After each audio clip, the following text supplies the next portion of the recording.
예, 세월호 특위 활동이 첫날부터 이렇게 여야 간에 좀 엇갈렸어요. 그렇습니다. 실종자 가족들이 좀 늦춰달라고 했는데 야당 위원들은 방문을 강행했고 뭐 이러면서 현장에서도 뭐 좋은 소리만 오고 간 것 같지는 않습니다. 이건 왜 이럴까요?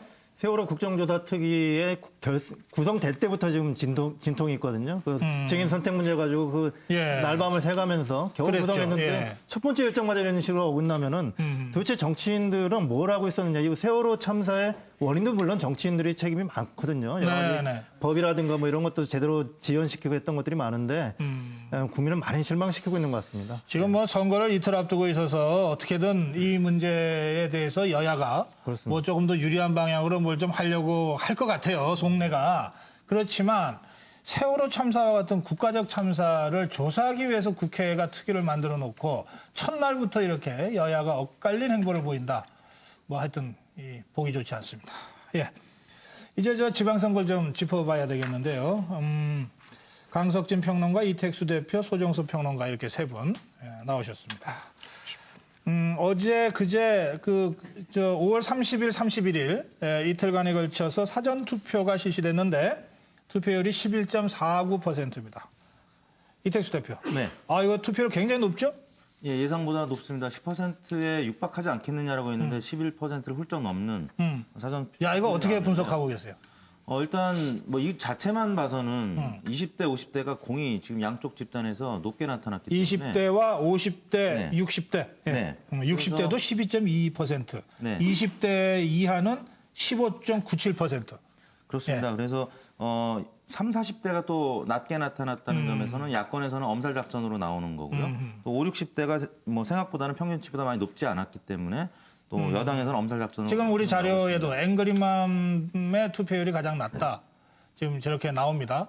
뭐 워낙 화가 나서 투표 자체가 싫어져서 저렇게 나타날 수도 있고요. 네. 여러 가지로 해석이 가능한 대목인데 그래요.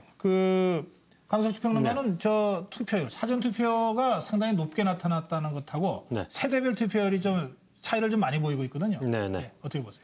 저는 저거 보면서 일단 20대 투표율이 높은 거에 대해서는 좀 의견을 갖다 보류를 하고 싶습니다. 왜냐하면 군 부재자 투표가 4.8% 정도가 들어가 있기 때문에 그걸 빼고 나면 20대 평균 투표율이 평균보다 약간 낮습니다. 그래서 20대 투표율은 놔두고요. 3, 40대가 5, 60대에 비해서 낮다는 점. 그 점이 상당히 눈에 띄었다. 이렇게 생각이 되고 역시 5, 60대가 높아진 거는 결집력이 좀 작용을 한 게 아닌가. 그래요? 예, 아니, 야권표 결집은 상대적으로 20, 30대의 투표율로 나타날 것 같은데 네. 50대가 많이 나타나는 여권 것은 쪽으로. 여성향 투표자들도 결집을 하는 거죠. 결집을 했다? 예, 여권을 보호해야 되겠다. 근데 이제 하나 재미있는 거는 지난 5월 중순에 우리나라 굴지의 그 여행사에서 조사한 거를 보면은 네.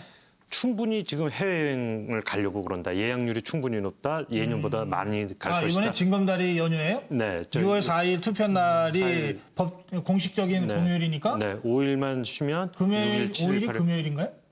5일, 목요일이고. 6일 금요일. 금요일이 현충일. 예. 그러니까 6월 5일만 어떻게 좀 회사에서 양해가 되면 그렇죠. 징검다리가 한 5박 6일의 이 휴가가 되니까. 그래서 이번에 투표율 높아진 데는 그 연휴 효과도 좀 조금은 들어간 게 아닌가. 그래요. 알겠어요. 저 소정수 평론가. 네. 사전 투표에 대한 그 지역별 차이도 지금 확인이 되고 있잖아요. 예. 최고로 높은 곳이 전라남도 18.05%예요. 네. 반면에 제일 낮은 곳이 대구 광역시입니다. 8%입니다. 이게 뭐 2배 이상 차이가 나거든요. 네. 이건 어떻게 해석을 해야 됩니까? 전라남도가 1등으로 높고 그다음에 이제 전라북도거든요. 여기 호남 지역이 전체적으로 높네요. 예, 여기에 특징이 뭐냐면 이제 새정치민주연합에서 공천 작업이 늦어지면서 이 무소속들이 많이 출마한 곳입니다. 지금 전라남도와 전라북도가. 광주도 13.28이니까 평균보다 높아요. 예, 높습니다. 호남이 전체적으로 높네요. 예. 상당히 이번 과정에서 이제 좀 이렇게 투표율을 높이기 위해서 이 출마한 사람들이 자기 지지자들을 적극적으로 많이 홍보를 해서 좀 끌어들인 것 같습니다. 그래요. 그럼 대구는 8%로 제일 낮고 부산은 사실 서병수 후보 대 오거돈 후보 간에 가장 치열한 선거전이 치러지고 있는 곳이라고 알려져 있는데 막상 보니까 부산은 8.90%예요. 이렇게 낮은 거는 또 왜 그럴까요? 이상희 교수가 설명 좀 해주실래요? 부산, 대구가 이렇게 낮다. 네, 부산 지역 같은 경우에는 이 오거돈 후보가 사실상 야당의 단일 후보로 나서긴 나섰습니다만 일종의 여당 후보 같은 그런 냄새도 분위기도 많이 풍기고 있습니다. 그래서 이 부분에 있어서는 각 진영의 조직세가 상당히 그 쾌감을 이루고 있는 그런 상황이지만은 네. 뭐 전체적으로 뭐 30, 40대가 위기다 해서 우리가 어느 쪽을 밀어주자라는 그런 어떤 특정적 분위기가 안 일어나는 게 가장 중요한 요인 아닌가 이렇게 봅니다. 예. 그렇군요. 그 좀 이틀 후가 6.4 지방선거입니다. 그래서 투표율이 굉장히 중요한 변수로 생각이 되는데 이제 사전 투표율을 분석했으니까 세대별 표차도 지금 투표율 차이도 어느 정도 나와서 그 점은 뭐 어느 정도 정리가 된 것 같은데 그럼 이거 말고 투표율 말고 말이죠. 이틀 동안에 어떤 변수를 관심을 가져야 됩니까? 또는 주의를 해야 됩니까? 저 강석진 평론가부터 저는 한번. 저는 지금 뭐 현장의 분위기까지 네. 포함을 해서 생각을 해보면 여권 쪽으로 보건력이 조금 작용하는 듯한 이야기를 많이 듣습니다. 뭐가요? 여권 쪽으로 예. 좀 유리하게 작용한다. 세월호 때문에 여권 쪽이 쭉 내려갔었다가 조금 복원되는 느낌 뭐 이런 걸 갖다 현장에서 많이 이야기들을 합니다. 네. 그런 분위기 속에서 지금 제일 문제는 역시 그 40대 앵그리맘들이 표심을 갖다 표출할 것이냐, 어떻게 할 것이냐. 그것이 이제 수문표의 향방을 갖다 결정을 하겠죠. 그게 제일 큰 변수다? 예, 그럴 것 같습니다. 알겠습니다. 예, 저 이택수 대표. 저는 이제 30, 40대 앵그리맘들이 투표를 지금 약간 저조하게 한 이유는 이게 광역단체장 한 명만 뽑는 거면 이제 쉽게 선택을 가서 했었을 텐데 지금 뭐 기초 단체장부터 시작해서 기초의원 사실 누군지 굉장히 알기 어렵습니다. 그래서 공부하고 가야 됩니다. 그래서 그래요. 좀 예. 신중한 입장을 나타내는 것 같고요. 일단 그 부산 이제 대구 뭐 이쪽이 이제 투표율이 낮은 것은 이 부산이나 대구가 지금 박근혜 대통령 지지율이 높은 지역입니다. 그래서 정부에 대한 평가, 중간 평가적인 성격을 좀 덜 갖고 있는 투표장이기 때문에 아무래도 좀 적게 이 투표율이 나타난 것 같고요. 예. 네, 6월 4일 날 이제 당일 날 과연 30, 40대가 얼마나 나오느냐. 거기에 이제 오거돈 후보의 이제 당내 결정. 이거 역시 앵그리맘들의 표심, 30, 40대의 표심이 어떻게 투표율로 연결되느냐가 마지막 변수다. 네. 그런 분석이시고. 이상희 교수. 그 앵그리맘이 사실상 감정적 이입이 된 상태 아닙니까? 세월호 참사에 대해서. 그래서 어찌 보면은 이번 선거의 가장 중추 핵심 세력인데 네. 이 투표율이 낮다는 것은 어쩌면은 뭐 우리 그 이택수 대표 어떻게 생각할지 모르겠습니다만 일종의 정치적 일탈 현상이 좀 벌어지지 않나 하는 그런 생각이 됩니다. 오히려 정치적 무관심층으로 그렇죠. 가고 있다. 그 여야의 어떤 공동 책임론이 이 세월호 참사에 불거지는 만큼 일종의 정치적 알겠어요. 편의 현상이 있는 거거든요. 네. 그 앵그리맘의 표심에 대해서는 뭐 여러 가지 분석이 가능할 것 같은데 이거는 투표가 끝난 다음에도 정말 투표를 한 것을 보고서 좀 여러 가지로 좀 검토를 해야 될 것 같고요.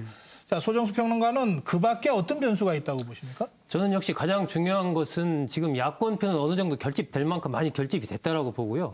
문제는 이 박근혜 마케팅. 그러니까 지금 여권 후보들 보면은 새누리당의 지지도나 박근혜 대통령의 지지도보다 낮은 후보들이 많습니다. 그래요? 예. 이 후보들이 얼마나 그 남은 기간 동안에 그에 근접하는 그걸 끌어올릴 수 있느냐, 이른바 박근혜 마케팅 효과를 볼 수 있느냐 없느냐, 이것이 굉장히 승부를 다루는 그렇군요. 요소가 될것 대통령 같습니다. 지지율은 뭐 여전히 50%대죠? 네, 그렇습니다. 40%대로 떨어져 있지 않죠? 지난주에 리얼미터 기준에 하면 51%. 예, 그래요. 50%대인데 또 당 지지율도 대체로 40%대고. 맞습니다. 그런데 새누리당 후보 중에 광역을 기준으로 했을 때 30%대가 덜어 있잖아요. 네. 예, 이 경우가 지금 우리 소정수 평론가가 말씀하신 그 부분에 해당돼요.